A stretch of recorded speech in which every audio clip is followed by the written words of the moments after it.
2 Kings 1. After the death of Ahab, Moab rebelled against Israel. Ahijah had fallen through the lattice in his upper chamber in Samaria and lay injured, so he sent messengers telling them, "Go inquire of Beelzebub, the god of Ekron, whether I shall recover from this injury." But the angel of the Lord said to Elijah the Tishbite, "Get up, go to meet the messengers of the king of Samaria and say to them, is it because there is no God in Israel that you are going to inquire of Beelzebub, the god of Ekron? Now therefore, thus says the Lord, you shall not leave the bed to which you have gone, but you shall surely die." So Elijah went. The messengers returned to the king, who said to them, "Why have you returned?" They answered him, "There came a man to meet us, who said to us, 'Go back to the king who sent you, and say to him, Thus says the Lord, is it because there is no God in Israel that you are sending to inquire of Beelzebub, the god of Ekron? Therefore you shall not leave the bed to which you have gone, but shall surely die.'" He said to them, "What sort of man was he who came to meet you and told you these things?" They answered him, "A hairy man with a leather belt around his waist." He said, "It is Elijah the Tishbite." Then the king sent to him a captain of 50 with his 50 men. He went up to Elijah, who was sitting on the top of a hill, and said to him, "O man of God, the king says, 'Come down.'" But Elijah answered the captain of 50, "If I am a man of God, let fire come down from heaven and consume you and your 50. Then fire came down from heaven and consumed him and his 50. Again the king sent to him another captain of 50 with his 50. He went up and said to him, "O man of God, this is the king's order, come down quickly." But Elijah answered them, "If I am a man of God, let fire come down from heaven and consume you and your 50. Then the fire of God came down from heaven and consumed him and his 50. Again the king sent the captain of a third 50 with his 50.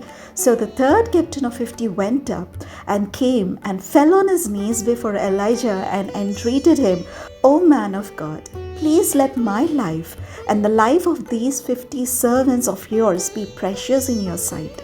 Look, fire came down from heaven and consumed the two former captains of 50 men with their 50s. But now let my life be precious in your sight." Then the angel of the Lord said to Elijah, "Go down with him, do not be afraid of him." So he set out and went down with him to the king and said to him, "Thus says the Lord, because you have sent messengers to inquire of Beelzebub, the god of Ekron, is it because there is no God in Israel to inquire of his word? Therefore you shall not leave the bed to which you have gone, but you shall surely die." So he died according to the word of the Lord that Elijah had spoken. His brother Jehoram succeeded him as king in the 2nd year of King Jehoram, son of Jehoshaphat of Judah, because Ahijah had no son. Now the rest of the acts of Ahijah that he did, are they not written in the book of the annals of the kings of Israel? 2 Kings 2. Now when the Lord was about to take Elijah up to heaven by a whirlwind, Elijah and Elisha were on their way from Gilgal. Elijah said to Elisha, "Stay here, for the Lord has sent me as far as Bethel."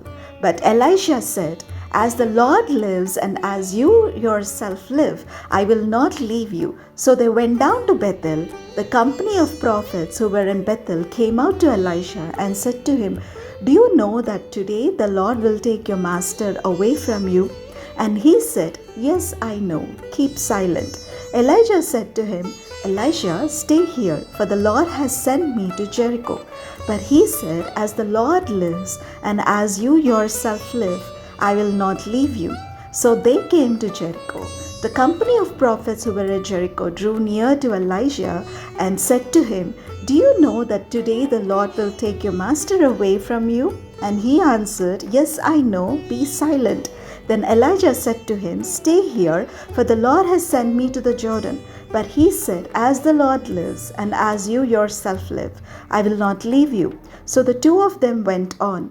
50 men of the company of prophets also went and stood at some distance from them as they both were standing by the Jordan. Then Elijah took his mantle and rolled it up and struck the water.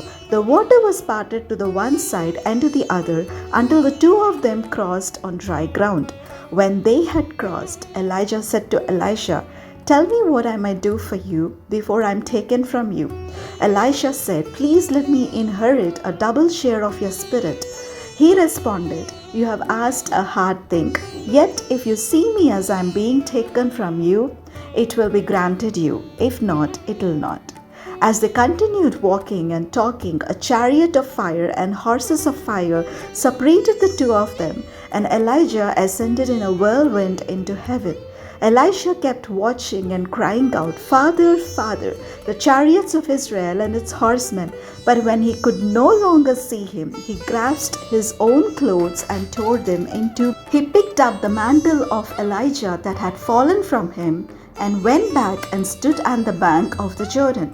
He took the mantle of Elijah that had fallen from him and struck the waters, saying, "Where is the Lord, the God of Elijah?" When he had struck the water was parted to the one side and to the other, and Elisha went over. When the company of prophets who were at Jericho saw him at a distance, they declared, "The spirit of Elijah rests on Elisha." They came to meet him and bowed to the ground before him. They said to him, "See now, we have 50 strong men among your servants. Please let them go and seek your master. It may be that the Spirit of the Lord has caught him up and thrown him down on some mountain or into some valley." He responded, "No, do not send them." But when they urged him until he was ashamed, he said, "Send them." So they sent 50 men who searched for 3 days but did not find him. When they came back to him, he had remained at Jericho. He said to them, "Did I not say to you, do not go?" Now the people of the city said to Elisha, "The location of the city is good, as my Lord sees, but the water is bad and the land is unfruitful." He said, "Bring me a new bowl and put salt in it." So they brought it to him. Then he went to the spring of water and threw the salt into it and said, "Thus says the Lord, I have made this water wholesome. From now on, neither death nor miscarriage shall come from it." So the water has been wholesome to this day, according to the word that Elisha spoke. He went up from there to Bethel, and while he was going up on the way, some small boys came out of the city and jeered at him, saying, "Go away, bald head! Go away, bald head!" When he turned around and saw them, he cursed them in the name of the Lord. Then 2 she-bears came out of the woods and mauled 42 of the boys. From there he went on to Mount Carmel and then returned to Samaria.